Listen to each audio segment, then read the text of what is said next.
बिस्मिल्लाह अल्हम्दुलिल्लाह। टॉपिक है हमारा extension of actual authority. Extension का मतलब तोसी होना, एक्सपेंड करना, फैलाना, स्ट्रेच कर देना। एग्जांपल देते हैं, पार्टनर्स ने एक दूसरे की इंप्लाइड अथॉरिटी के ऊपर रिस्ट्रिक्शन लगाई है और वो रिस्ट्रिक्शन ये है कि वो 5 लाख रुपए तक की मालियत की गुड्स सेल कर सकते हैं, परचेज कर सकते हैं। 5 लाख रुपए की मालियत की गुड्स परचेज कर सकते हैं, सेल कर सकते हैं। इसका उल्टा मतलब ना इससे ज्यादा मालियत की गुड्स सेल कर सकते हैं, ना इससे ज्यादा मालियत की गुड्स परचेज कर सकते हैं। तो अब डी ने किया ये, डी ने जेड से 7 लाख रुपए की गुड्स परचेज कर ली। इसका मतलब डी ने अपनी अथॉरिटी को एक्सीड किया है। पार्टनरशिप कॉन्ट्रैक्ट में जो रिस्ट्रिक्शन लगाई हुई थी उसने उससे तजावुज किया है, एक्सेस में जाकर उसने काम किया है। पार्टनरशिप कॉन्ट्रैक्ट में लिखा हुआ था कि 5 लाख रुपए की मालियत से ज्यादा की गुड्स ना खरीदेंगे ना बेचेंगे। ये रिस्ट्रिक्शन सारे पार्टनर की अथॉरिटी के ऊपर है। एक पार्टनर फर्म के ब्याह पे मूवेबल प्रॉपर्टी परचेज कर सकता है।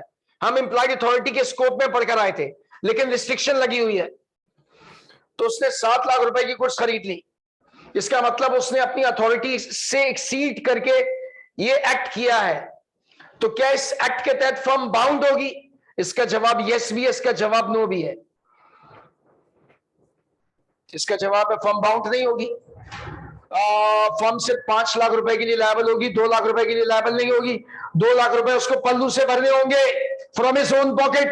ये पहला जवाब।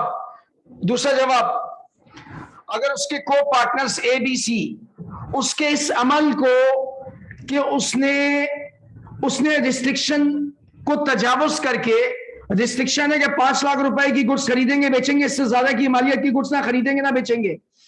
पार्टनरशिप कॉन्ट्रैक्ट में जो रिस्ट्रिक्शन लगी हुई है उससे एक्सीड करके, तजावुज करके उसने गुड्स परचेज किए हैं। अगर उसके सारे पार्टनर्स उसके इस अमल को रेटिफाई कर देते हैं, अगर उसके सारे पार्टनर्स उसके इस अमल की तौसीक कर देते हैं, ग्रीन सिग्नल दे देते हैं, उसके इस अमल को रेटिफाई कर देते हैं, तो ये चलेगा दौड़ेगा। अब पूरे 7 लाख के लिए फर्म लायबल होगी जेड को। तो इसका मतलब अगर एक पार्टनर अपनी अथॉरिटी को एक्सीड करता है तो हमें उसके को पार्टनर्स का रिस्पॉन्स देखना होगा, कॉन्टेक्ट देखना होगा।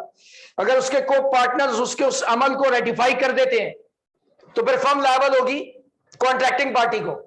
लेकिन अगर को पार्टनर्स उसके उस अमल को रेटिफाई नहीं करते तो जो एक्सेस पार्ट है, एक्सेस पार्ट के लिए वो पार्टनर पर्सन ही लायबल होगा। और पार्टनरशिप कॉन्ट्रैक्ट में जो लिमिट है 5 लाख रुपए की, उस हद तक फर्म लायबल होगी। तो को पार्टनर्स ने अगर उसके अमल को रेटिफाई कर दिया, फर्म पूरे 7 लाख के लिए लायबल होगी जेड को।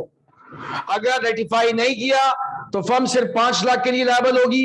2 लाख रुपए जेड को अपने पॉकेट से पे करने होंगे। हादसा लाविस्ता।